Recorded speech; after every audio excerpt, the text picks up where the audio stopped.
కనుక పిల్లరా ఈనాడు చాలా మంది మనుషుల యొక్క జీవితంలో కలవరాలు పడుతున్నారు.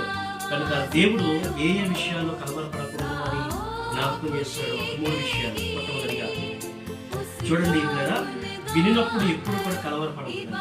నీకు ఈ సమస్య వచ్చింది, ఈ రోగం వచ్చింది, లేదా నీకు ఈ బాధలు వచ్చాయి, లేదా ఎవరైనా నిన్ను ఏమైనా ఈ విధంగా అన్నారు, క్రైస్తవుడుగా నువ్వు ఏం చేయబడుతుందంటే కలవరం అనేది ఎప్పుడు నీకు ఉండకూడదు. ఒకవేళ విజయ్ భారతి వారి యొక్క జీవితంలో ఎంతవరకు విశ్వాసంగా ఉన్నాం, సేవకుల కుటుంబంలో పెరుగుతూ ఉన్నాం, మాకే ఈ సమస్య ఎందుకు వచ్చింది అనే కలవరం ఎప్పుడు కూడా ఉండకూడదు. ఈవెన్ అపోస్తలుడైన పౌలు 14 సంఘాలు కట్టినా తన జీవితంలో కూడా ఏదో ఒక కలవరం, రబ్బా నా జీవితంలో ఎందుకు ఈ పాపమనే ముళ్ళు ఉంచావు అని దేవుని అడుగుతూ ఉండేవాడు. కానీ దేవుడు అంటూ ఉండేవాడు, నా కృప నీకు చాలు అని అంటాడు. ఎప్పుడైనా మనం ఏదైనా